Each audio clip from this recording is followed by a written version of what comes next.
Going to watch a Moto GP live has been on the bucket list for years. I've never actually even heard or seen a Moto GP bike in the flesh. So when the opportunity arose for me to head out to the Netherlands with some friends, with a couple of beers, and finished off round the mighty Nurburgring, I had to say yes.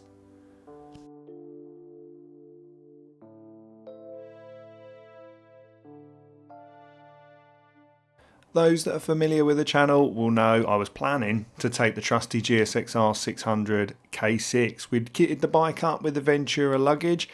It was almost ready to go. All I needed to do was fit some new brake pads because I'd certainly got my money's worth out of the old ones.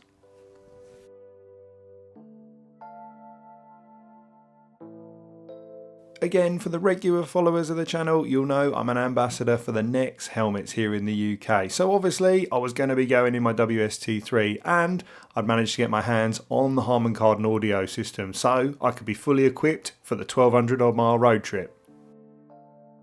With the Ventura luggage pack all filled up and a sleeping bag strapped to the top of it was definitely not recommended by Ventura, I then went inside to prepare the clothing, and thankfully this seemed like the perfect opportunity to try out my new Style Martin boots, which actually came in very handy later in the trip.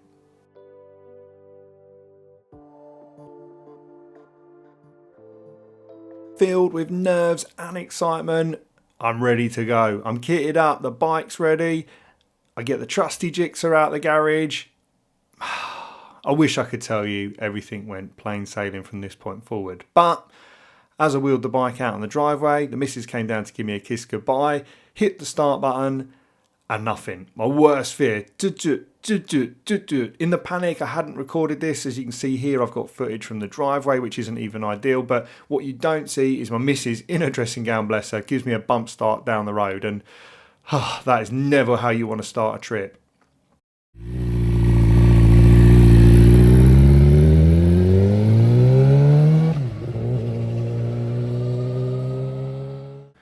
So with the bike running for about 15-20 minutes, I head to the Shell garage, fill up the bike, switch it off, and I tell myself if it's not going to start now, it's not happening. And yeah, turned off the ignition, turned it back on, completely flat. And at this point, I'm not great in these situations. Things are not going to plan. I'm in full panic mode because I've got 15 minutes tolerance to make it for the Eurotunnel. So I say to the boys, bump start me, I'm going home. It's not happening. So bump start the bike, get back to the house. The boys turn up and they're like, look, if you don't go, we're not going. We've got to find a solution. And fair play to the lads because I was ready to throw the towel in. I was obviously run a little bit concerned at this point because I hadn't done any real checks, which is what I should have done, as it turned out to be something very simple, which we'll come back to later in the video. But ultimately, in that split-second decision, I decided to take the R1. Now, thank you to my good friend Mark. We had the right tyres on the bike, and for Metzler for sending out the new rubber. But I didn't have any luggage solution, and this is where the boys came through and managed to get their bikes kitted up with all my luggage on there. Just not what I wanted first thing in the morning for this trip.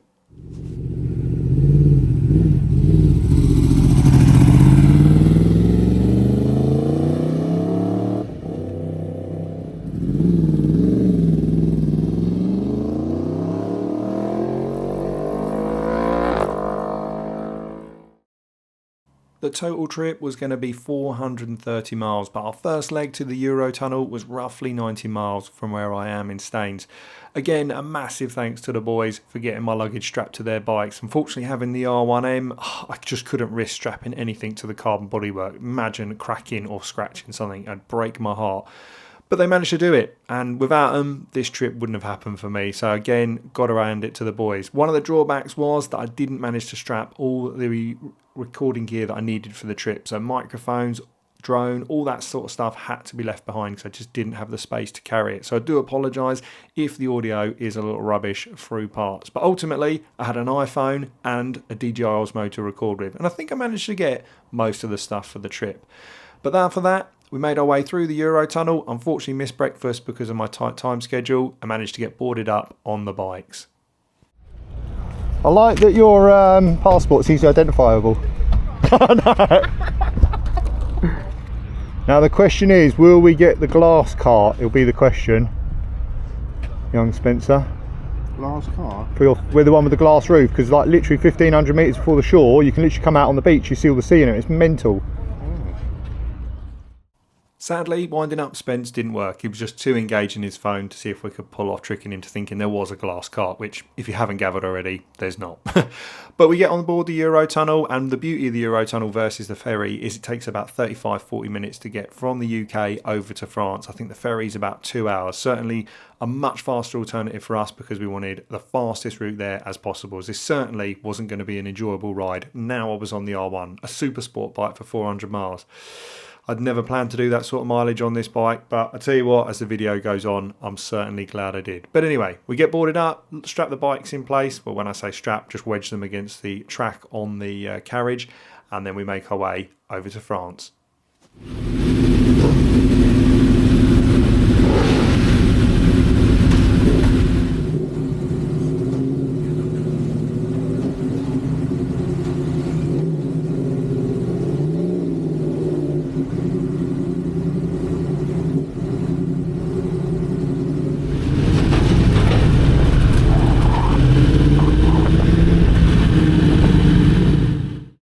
So we get off the Eurotunnel. Now, petrol stations abroad, which I'll explain later in the video, normally 80 to 100 miles for me on a bike is as far as I want to push it between stops, because you certainly don't want to run short on the bike. But there's a petrol station about 300-400 metres after you get off the Eurotunnel, and this was where we could actually get the bike filled up and finally grab some breakfast, because I'd made us all late and missed the one at the Eurotunnel.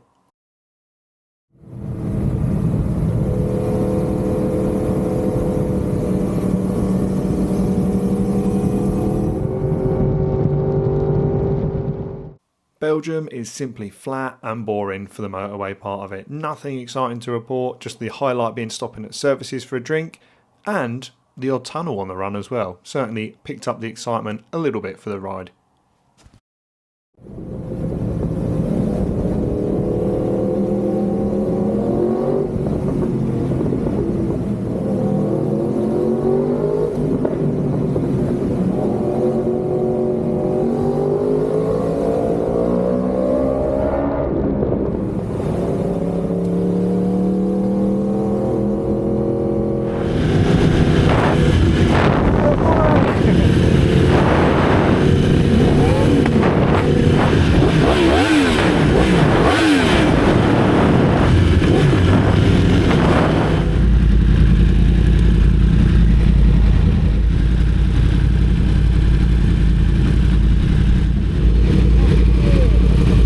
Done it, mate. Fucking done it. Fucking done it, brother. Whoa. Okay, hang on. Let me turn off the music. Hang on.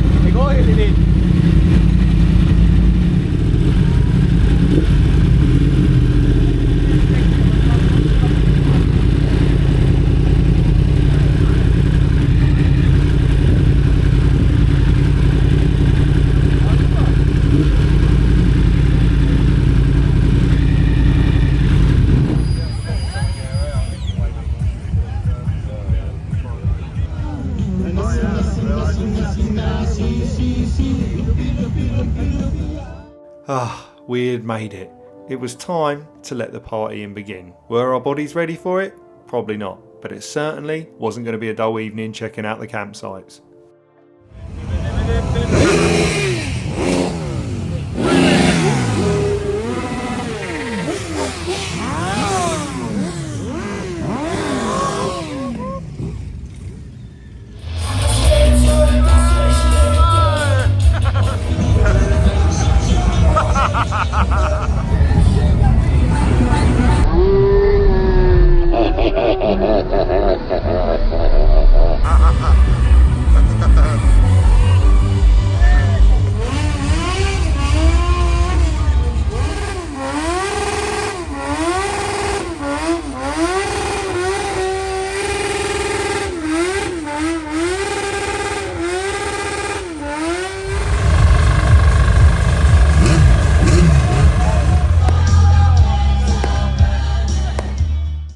I think it's safe to say we all hit it a little bit too hard and we were paying the price, and all I wanted was a nice fry up. But here at the Dutch GP, this was a traditional breakfast.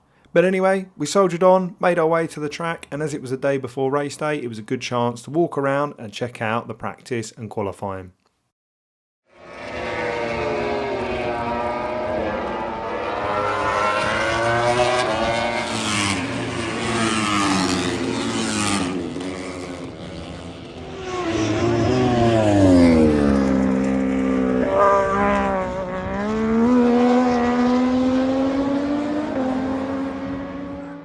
By some miracle, the bikes, the sunshine, I don't know. But we were ready to get on the beers again. The problem was the campsite had a small bar, which did the job, but it wasn't really good for us thirsty boys for a long evening session. So we made the decision, stupidly our lad, in our boots and gloves and normal shorts and t-shirt to go to the local supermarket. As it was only small back roads and a couple of miles away and it was 30 degrees, I made the decision to roll the dice, which for those of you that know me, I never ride without the gear on. But this time I made an exception for us to go and get some supplies.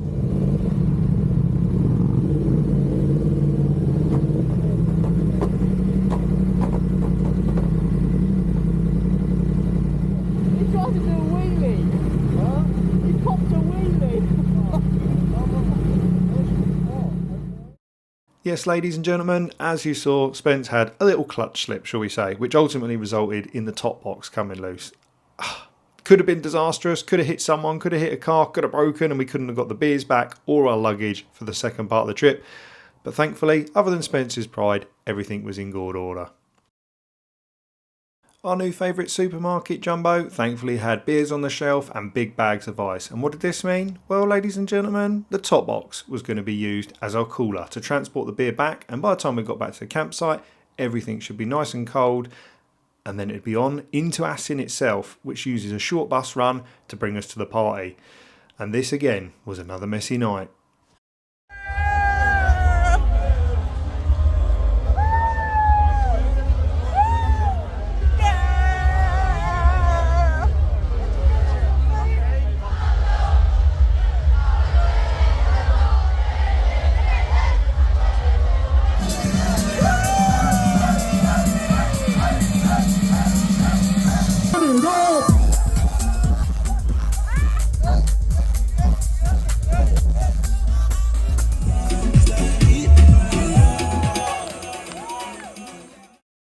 So yeah, another messy night and unfortunately no sign of a kebab van. So we opted for some churros, which Sanj also managed to buy half the store, and by the time we made it back to the bus was wearing the majority of it. Again, another morning of absolutely hanging out of our arse. We sit beside the food van and have whatever they call a traditional breakfast. But this did sort us out and we managed to go and watch some racing.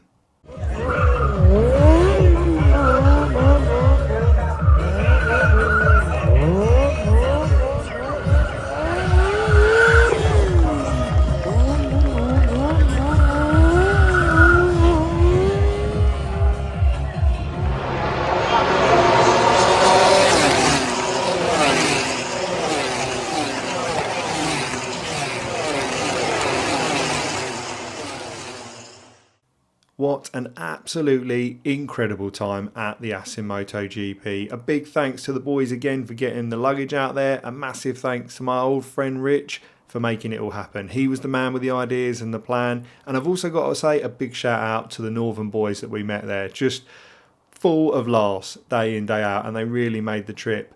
But ultimately, this wasn't the end of the Euro trip for us because I'd made the decision to book the Nurburgring. And whilst most people will be unwinding in the evening, we would be setting off on the road to make our way to the mighty Nurburgring, where I'd found a cool little hotel called the Ring Lodge online.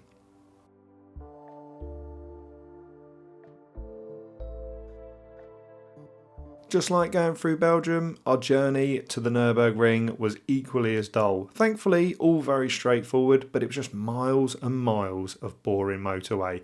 All it meant was eat, drink, next services, eat, drink, next services, until we finally made to the surrounding roads of the Nurburgring. And for those of you that also know and have been, you can confirm there are some fantastic driving roads around the Nurburgring, not just the circuit. But pleased to report, we made it to the Ring Lodge Hotel.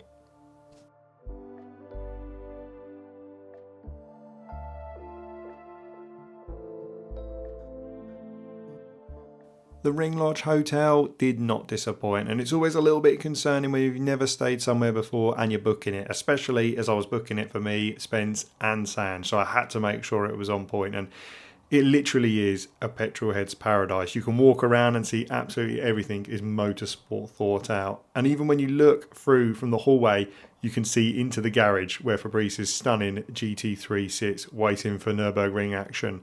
So a quick look around the room, again just like the rest of the hotel, absolutely fabulous, bed super comfy, and it has now become my go-to hotel for the Nurburgring.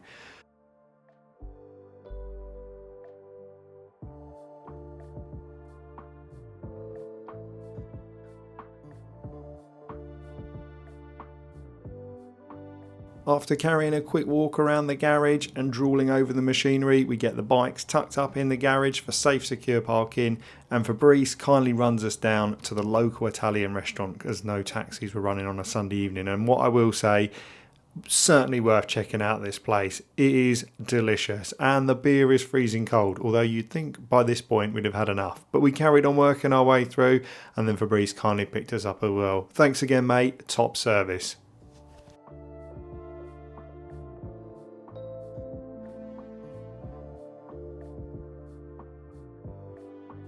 After a fantastic night's sleep in a proper bed, we treat ourselves to the Ring Lodge breakfast. And again, another big plus for me was eating a nice meal to start us off for the day. So we get the bikes out of the garage and we go for a little local ride around the area. Spence had never been before, so it was the perfect opportunity just to have a little bit of a chilled one, because the track wasn't going to open till about 6 o'clock in the evening, where we could start setting some laps.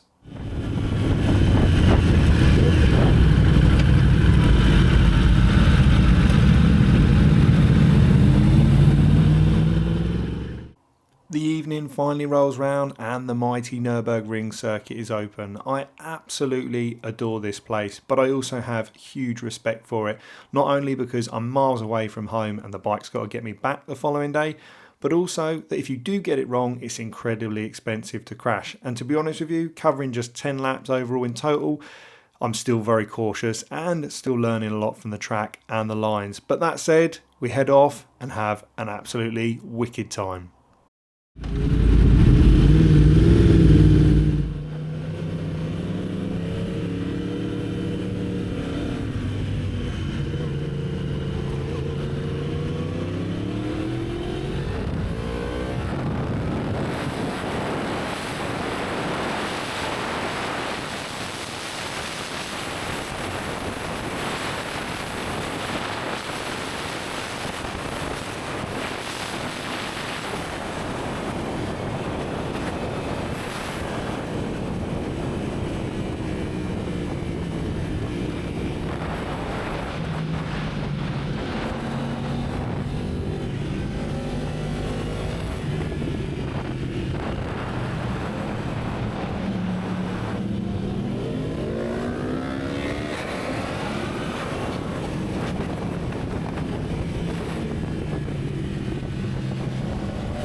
Again, apologies for the audio. Hopefully it was just about bearable for you. And I must say, again, had a fantastic time. And when I checked the footage back, my bridge to gantry time, not that I was timing it, was 8 minutes 58, which I was blown away by. As you can probably see in that video, there's a lot of moments where I doubt myself. I'm not completely committing. And I think I'd be stupid to think I had mastered it and go at it on full send. So overall, thrilled to bits, loved the pictures from the photographers on track. I ended up buying 2 of them. There was one where you can just about see that I've got air on both wheels, but I thought it's not a good enough picture to buy. Ultimately, the ring has plenty of places to eat. We tried to get into Steak on a Stone and they had loads of people off, and it was just going to be an hour and a half, 2 hours before we even got food. So we went back again to the trusty Italian just around the corner from the hotel and had a steak there, and it certainly did not disappoint.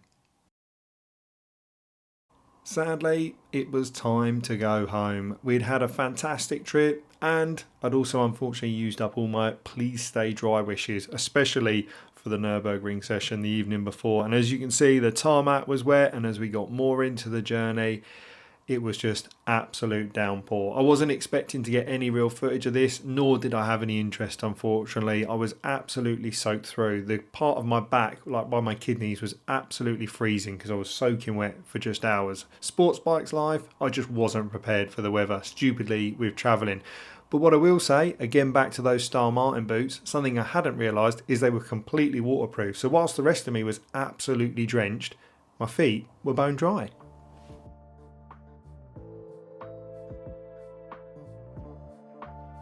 The last 2 hours to the Eurotunnel were thankfully dry, but this had all taken its toll on young Sanj.